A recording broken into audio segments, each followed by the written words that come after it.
అనంతపురం జిల్లా రాప్తాడు నియోజకవర్గం ఆత్మకూరు మండలంలోని పంపునూరు సుబ్రహ్మణ్య స్వామి వారి దేవస్థానం నందు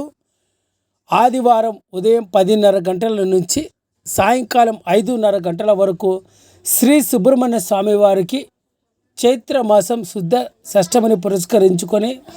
సుబ్రహ్మణ్య స్వామి వారికి పాలాభిషేకం, పంచామృత అభిషేకం, అర్చన, ఆకుపూజ అర్చన, మహా నైవేద్యం, మహామంగళహారతి తదితర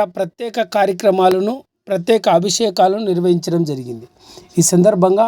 ఆలయ కార్యనిర్వహణాధికారి బి సాకేతపురం శోభ మాట్లాడుతూ పంపునూరులోని శ్రీ సుబ్రహ్మణ్య స్వామి వారి ఆలయం నందు చైత్రమాసం శుద్ధ షష్టమి సందర్భంగా ప్రత్యేక అభిషేకాలు, అర్చనలు నిర్వహించడం జరిగిందన్నారు.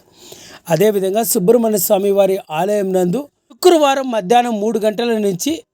సుబ్రహ్మణ్య స్వామి వారి దేవస్థానం ఆవరణంలో కొబ్బరి చిప్పలు సేకరించేందుకు హక్కు వేలం నిర్వహించడం జరుగుతుందని, ఈ వేలం పాటల్లో ఆసక్తి ఉన్నవారు ఈ వేలం పాటలో పాడుకోవచ్చనని ఆలయ కార్యనిర్వహణాధికారి సాకేతపురం శోభ పేర్కొన్నారు.